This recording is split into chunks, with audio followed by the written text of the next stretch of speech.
nasionalisme dan agama adalah dua kutub yang paling menguatkan. Keduanya jangan dipertentangkan. Demikianlah pusaka wasiat dari Habib Syekh Hasyim Asy'ari yang diamini dan disuarakan ribuan ulama pesantren. Dan dengan demikian kita mengerti bahwa ujian atas sikap tawassut, ujian moderasi polarisasi dua kutub ekstrim memang sudah khas NU sejak awal mula pendiriannya. Mereka yang tidak paham sikap NU atas HTI maupun FPI barangkali memang belum mengerti betapa berat amanah moderasi kutub-kutub ekstrim di negeri ini. Bagi NU dan pesantren, menjaga NKRI adalah amanah, karena hanya dengan bersetia kepada konstitusi, tatanan beragama dapat diselenggarakan.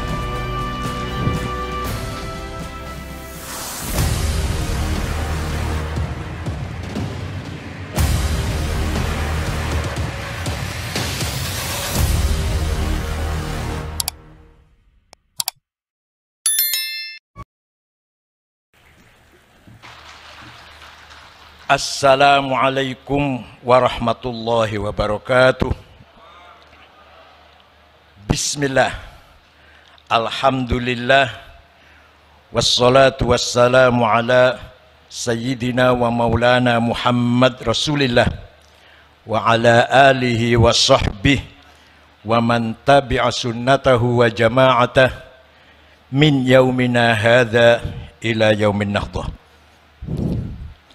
Yang terhormat Presiden Republik Indonesia Bapak Insinyur Haji Joko Widodo beserta Ibu Iriana Jokowi, pagi hari ini beliau berkenan pakai sarung.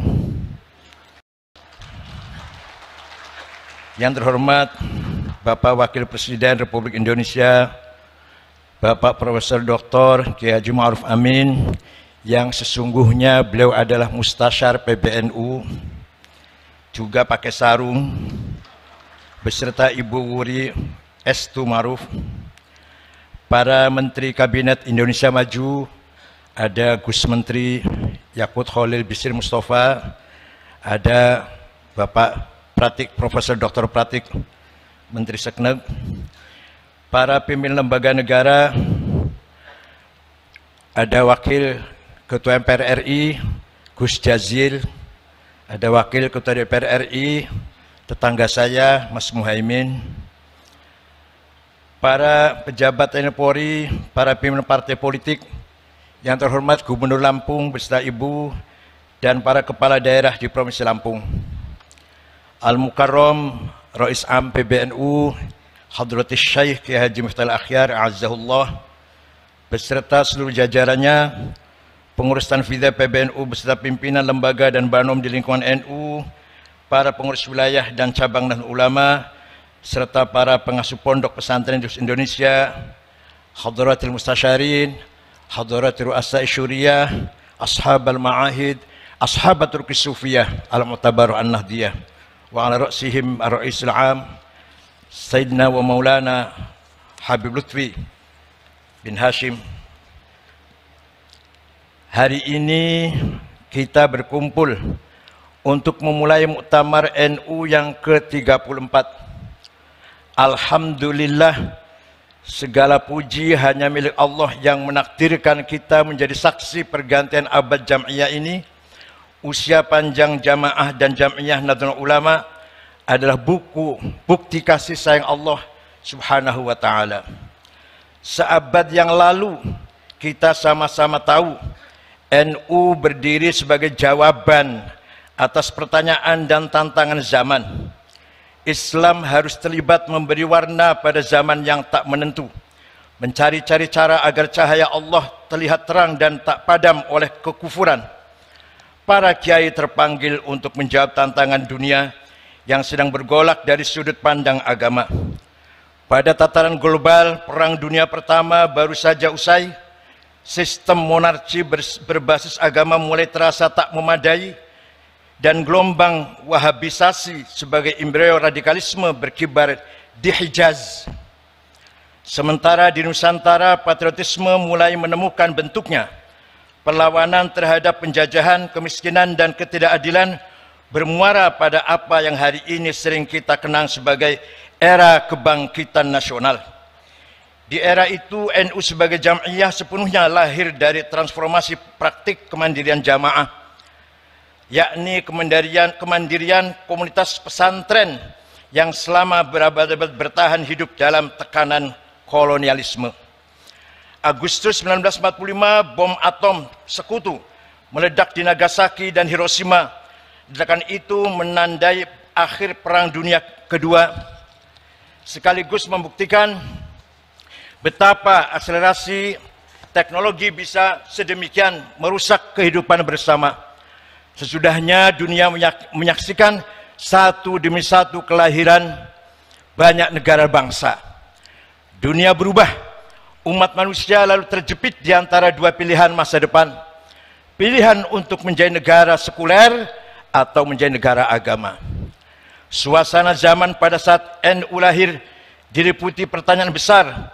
Apakah selepas perang demi perang, setelah begitu banyak darah tumpah, kita sebagai umat manusia bisa hidup untuk saling berbagi di atas bumi Allah? Kalaupun bisa, bagaimana caranya? Belasan tahun hidup di Arab membuat saya menghayati arti penting NU untuk Indonesia dan dunia. Dengan segala hormat, di Arab agama sedari awal tidak menjadi unsur aktif dalam mengisi makna nasionalisme. Bila Anda membaca sejarah dan naskah konstitusi negara-negara Arab, Anda akan segera tahu betapa mahal dan berharga naskah pembukaan Undang-Undang Dasar 45 yang kita punyai.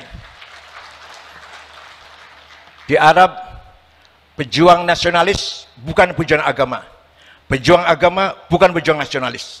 Di Indonesia, Hadrati Syekh Ghazi Hasyim Asy'ari, pejuang Islam, dalam waktu yang sama pejuang nasionalis.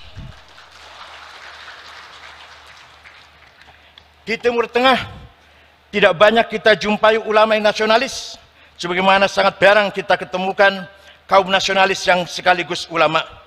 Sebagai akibatnya, nasionalisme dan agama seringkali bertentangan, lalu lahirlah satu demi satu konflik-konflik sektarian. Apa yang kita saksikan sekarang di Palestina, Myanmar, Rohingya, Israel, Somalia, Suriah, Yaman, Afghanistan hingga Afghanistan adalah rangkaian ketidaktuntasan menjawab tantangan zaman. Belum ditemukan titik temu antara semangat Islam dan semangat nasionalisme.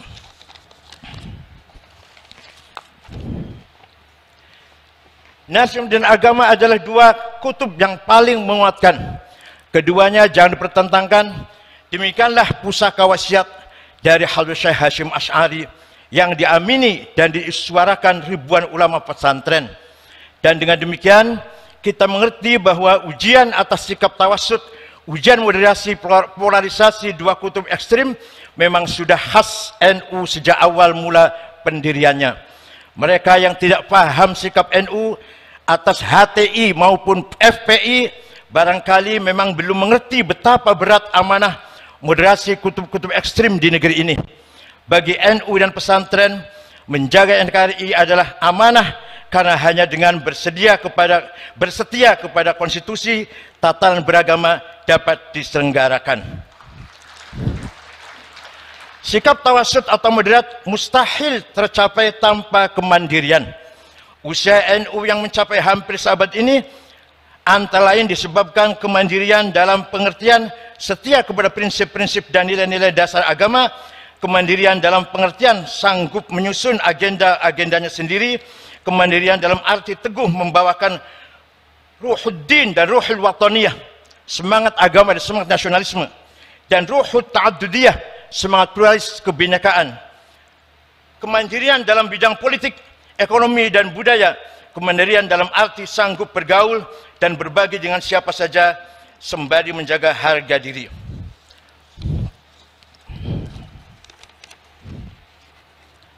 Tawassut atau sikap moderat di antara dua kutub bukanlah perkara mudah.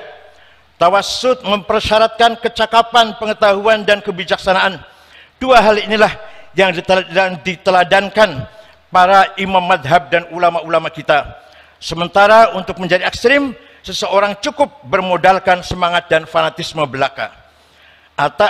asar pengetahuan dan kebijaksanaan pada gilirannya mewujud dalam sikap kemandirian. Pribadi-pribadi besar dalam sejarah panjang NU dan pesantren adalah kisah-kisah mengenai kemandirian. Hanya dengan menjadi mandiri, kita baru mungkin untuk menyumbangkan suatu, berkontribusi kepada hidup bersama, berkhidmat dan pada peradaban dunia. Tema muktamar NU kali ini, kemandirian dalam berkhidmat untuk peradaban dunia. Tema ini sekaligus menjadi warisan atau bekal mengarungi abad kedua bagi Nahdliyin untuk terus mengembangkan berbagai peran kemanusiaan mereka, litakunu syuhada'a 'alan nas, syuhudan dinian, syuhudan thaqafiyan, syuhudan hadarian, syuhudan ijma'iyan wa insanian. Lalu bagaimanakah NU satu abad ke depan yang kita bayangkan? Usia kita masing-masing hanya Allah yang tahu. Tapi usia NU kita berharap langgeng dan tegak ila yaumil qiyamah. Maka sikap tawasud kembali diuji hari-hari ini. Tak hanya di Indonesia, tapi di seluruh dunia. Problem-problem lama bawaan abad lalu belum seluruhnya tertangani. Sedangkan masalah-masalah baru datang bertubi-tubi. Masalah yang berkisar pada perubahan iklim, kesenjangan ekonomi, bioteknologi, polarisasi percakapan dan identitas, radikalisme, terorisme, dan krisis energi.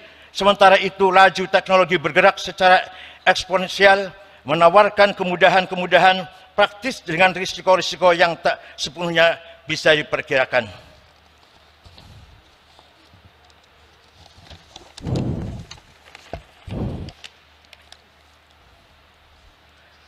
Dari sudut pandang santri dan pesantren, visi membangun dengan 5 jenis kekayaan. Visi sebangun dengan 5 jenis kekayaan yang dimiliki oleh bangsa Indonesia. Pertama, as-sarawatil ijtimaiyah, sosial kapital. 17.000 lebih pulau, 300 etnis, 1.340 suku bangsa, 1.211 dialek bahasa adalah fakta keberagaman dan kemajemukan bangsa ini. Kemajemukan yang disatukan di bawah tenda besar Pancasila dengan semangat Bhinneka Tunggal Ika. Di tenda besar itu ormas-ormas keagamaan berperan sebagai semen perekat sosial. Mereka mengkonsolidasikan nasionalisme sebagai proyek integrasi bangsa yang tumbuh dari bawah, tidak perlu dipaksakan dari atas dengan tangan besi. Kedua, as-sarawatul hadariyah, kekayaan kultur budaya. Kebudayaan Nusantara membuka diri pada interaksi dan kolaborasi dengan kebudayaan global asing. Di sisi lain, kebudayaan setempat atau lokal menjadi identitas, nafas, dan aktualisasi nilai-nilai. Di negeri ini, Islam Nusantara menjadi bukti dari kematangan hadarah Nahdlatul Ulama. Maka akhlakul karimah itulah ciri khas Nahdlatul Ulama. Wa innamal umamul akhlaqu ma baqiyat fa inhum zahabat akhlaquhum zahabu. Martabat bangsa tergantung akhlaknya. Akhlaknya mulia, martabatnya tinggi. Akhlaknya hancur, martabatnya hancur pula. Kekayaan ketiga, as-sarawatus syiariyah. Kita kaya dengan simbol-simbol. Antara lain yang dipakai oleh Pak Presiden hari ini. Peci dan sarung. Simbol Islam Nusantara. Banyak contohnya, tapi yang hari ini kita contohkan simbol peci dan sarung. Kita tahu apa artinya peci dan sarung dalam arti teologi, tapi itulah simbol Nusantara, simbol umat Islam Indonesia. Yang keempat, kekayaan maliyah. Indonesia mempunyai potensi sumber daya alam yang luar biasa. Daratannya dipenuhi hutan-hutan penopang paru-paru dunia. Di bawahnya terkandung kekayaan mineral yang banyak. Lautannya mengandung potensi ekonomi biru tiada tara. Di bawahnya tersimpan bukan hanya ikan, tetapi cadangan migas dan mineral yang berlimpah. Yang dibutuhkan adalah SDM unggul yang mampu mengolah kekayaan alam itu sebagai modal pembangunan. Agar pembangunan ini dirasakan oleh seluruh masyarakat Indonesia, kaila yakuna dulatan bainal aghnia minkum, tidak hanya pertumbuhan, tapi yang penting adalah pemerataan. Masih kita lihat banyak warga NU yang hidupnya di bawah kemiskinan. Namanya jelas, Solikin, Jumadi, Dulkanan, Maderais, namanya kampungan desa. Kekayaan kelima adalah sumber daya politik. Indonesia adalah negara demokrasi terbesar ketiga dan negeri muslim terbesar di dunia. Indonesia bukan negara agama, tetapi negara Pancasila yang menaungi semua pemeluk agama. Islam berjalan seiring dengan demokrasi, stabilitas politik, dan pertumbuhan ekonomi. Memang bukan hal yang mudah. Bangsa ini sudah diuji oleh berbagai prahara sejarah. Setiap kali jatuh, bangsa ini bangkit lebih tinggi lagi. Dan dari sana kita yakin bahwa sepanjang cara kita mengelola demokrasi didasari kemaslahatan bersama, kemauan untuk mendengar, kejernihan, akal budi, dan kelapangan hati untuk menerima perbedaan, maka bangsa besar ini akan semakin terhormat dan bermartabat, dan pada saatnya nanti aktif berkiprah dalam mendorong dunia yang lebih damai, aman, dan beradab. Saya singkat saja sambutan ini, mengingat waktu presiden yang sangat padat acaranya. Sebelum saya akhiri sambutan saya ini, saya mohon dengan ikhlas bacaan Al-Fatihah untuk almarhum wal maghfurlah Kiai Haji Sya'roni, Khatib Syuriah Jawa Tengah, NU Jawa Tengah, yang meninggal di Rumah Sakit Cipto, turun dari kereta menuju ke Lampung ini, turun di Stasiun Gambir, sholat subuh, istirahat, tidak sadarkan diri, dibawa ke rumah sakit, kemudian meninggal dunia. Mudah-mudahan arwahnya diterima di sisi Allah. Al-Fatihah.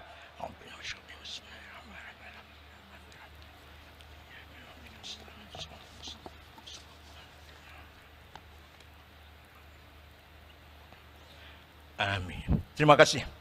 Demikian, mohon Bapak Presiden berkenan memberi arahan sekaligus membuka muktamar ke-34 NU di Lampung ini. Selamat bermuktamar kepada Anda sekalian, segenap pengurus wilayah dan pengurus cabang Nahdlatul Ulama. Selamat bermuktamar dengan santun dan akhlakul karimah. Selamat menyongsong abad kedua Nahdlatul Ulama. Syukran wa dumtum fil khair barakati wan najah. Wallahul muwaffiq lakum lit thoriq. Wassalamualaikum warahmatullahi wabarakatuh.